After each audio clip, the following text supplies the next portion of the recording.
Hey everybody, and welcome back to my channel. I hope all is well on this Tuesday morning, afternoon or evening where you may be across the world.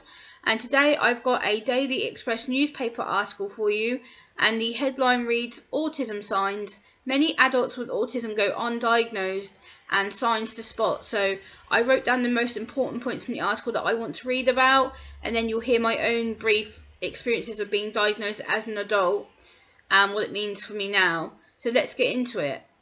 Autism is neither an illness or disease. It merely means your brain works in a different way. There are, however, some telltale signs that could be a signal for autism. However, they can differ between men and women. Many women with the condition tend to be misdiagnosed and misunderstood. This might be due to possible differences between how men and women present themselves. As the National Health Service said, it can be harder to tell if you're autistic if you are a woman. The Health Service reports that autistic women may be quieter, hide their feelings, and appear to cope better within social situations. Autistic people might get anxious or upset about unfamiliar situations, and social events can be difficult, and how they communicate and interact with people around them.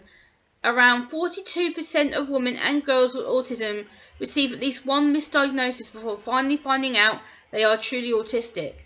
The National Library of Medicine reports that on average, girls and women who have mild symptoms of autism are diagnosed up to 2 years later than men and boys. Neurodevelopmental specialist Hannah Haywood said quite a large proportion of women are diagnosed later in life because they're not presenting as you would expect a typical autistic person to present themselves. The National Autistic Society charity lists different reasons for misdiagnosis, ranging from autism signs being underreported to research mainly focusing on the effects of men, boys, and testosterone on the brain. These signs can include mimicry or mimicking, obsessive tendencies related to people and celebrities around them, mimicking and copying their behaviours, social ability, working extra hard to fit in and preparing for social situations, e.g. role-playing a basic everyday conversation. So, yeah, this can result in being diagnosed with other conditions including anxiety, depression, borderline personality disorders, mental health disorders, low mood disorders, and how a person can interact with others around them. So, what are my experiences of this article, and what were my experiences of getting diagnosed? So, my experiences of this article is that it is pretty good. It lets you know that the signs are often misread within women and girls or not diagnosed at all. That is due to us mimicking, copying, able to mask successfully to such a rate that we often don't get picked up until later on in life. Like I didn't get picked up until I was 25. I'm now 33. So, yeah, you can tell that I was able to mask quite successfully. Or, as my parents say, I failed because I was kind of the obvious with no eye contact. I struggled with my friendships. I still do. Friendships are a area that I really do fail in massively. So yeah. So what are my experiences of this article in general? I think what they should have done is they should have gone a bit more into depth about the actual symptoms of women and girls, because again, we do get forgotten about. The symptoms aren't as obvious in women and girls as they are in men and boys, because men and boys often will have more things like playing with each other, like wrestling, and the violence and being able to not like speak in public and such. Whereas women and girls are able to mask, we're able to copy, we're able to mimic, we're able to repeat things, we're able to buy clothes that other autistic females may wear to fit in, so there's no social problem seen, or we're able to mask our anxiety, our depressive symptoms, or the lack of eye contact or body language, because again, we copy other females' behaviours, whether that's a celebrity, whether that's just another autistic female, whether that's another neurotypical female, and we think, oh, well, she's wearing purple, I'll go out and buy purple. Oh, she's wearing pink, I'll go and wear pink. Oh, she's wearing the latest brand, oh, I'll go and get that too.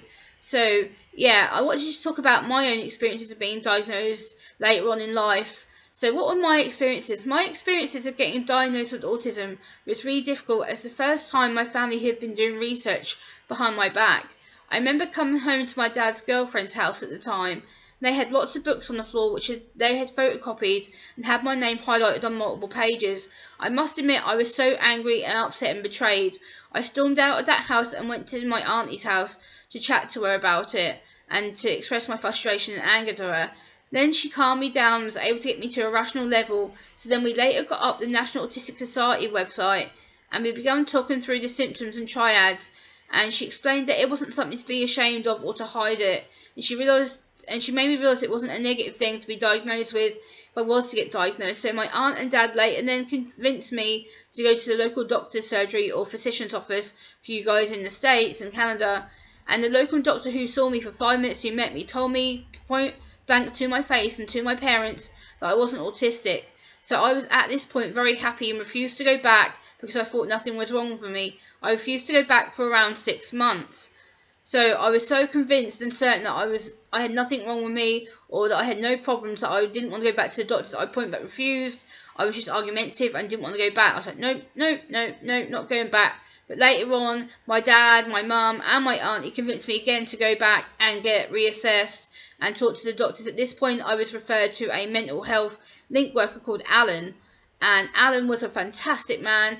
Alan, if you do watch this or find me on my YouTube, thank you so much. You changed my life.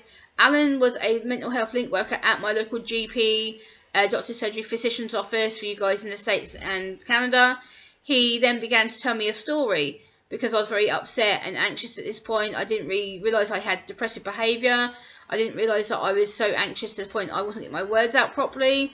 And then he went to tell me a little story about his son. And he was like, I know what's wrong with you. And I was like, huh? And he began telling me that his son had special interests with regards to space and naming the planets, and they'd brought all this specialist equipment so that he could look at the stars and different stuff like that. And he goes, Gemma, do you have any specialist interests? And at that point I kind of just looked at him. I was like, yeah. And he goes, what are you interested in? We talked and we talked and we talked. And I told him I was interested in politics, mental health, disability. I'm someone who likes to raise their voice for that profile. And he goes, do you know that's called special interests? I was like, no. And he then talked me through it and was like, my son's autistic. I think you may be on the autistic spectrum. This was the first time I'd ever heard of the autistic spectrum. So I was like, oh, and he goes, have you heard of autism? I was like, yeah. And I then kind of told my own stereotypical views on what autism was, what I thought it was at the time. And he's like, no, Jim, it's not like that at all. Like, it's so far from your own judgment. So I was like, okay. And then he sat me down and did the AQ and EQ tests, which were a test to see how I scored on the autistic spectrum and how I struggled to communicate with people and present myself. And I scored quite highly at that point. So then he was like, okay, what we need to do now is refer you for an autism assessment. So I was like, oh, okay. And then he referred me, and it took about another, year or so before I heard anything. And then I got referred to the mental health assessment team, who then rang me up, questioned me a little bit, and then they decided that I wasn't on the mental health spectrum, that I was on the autistic spectrum. So my referral got pushed to the Autism Diagnostic Service at the time, who'd only been open for just over a year at that point. And I then got referred quite quickly because of my anxiety and my depression at the time. So I was able to be seen quite quickly, which I was quite happy with at the time. But at the same time, I was anxious. I didn't want to go. I was very angry. I was very upset. I was emotional. I didn't know what was going to be happening to me, what to expect.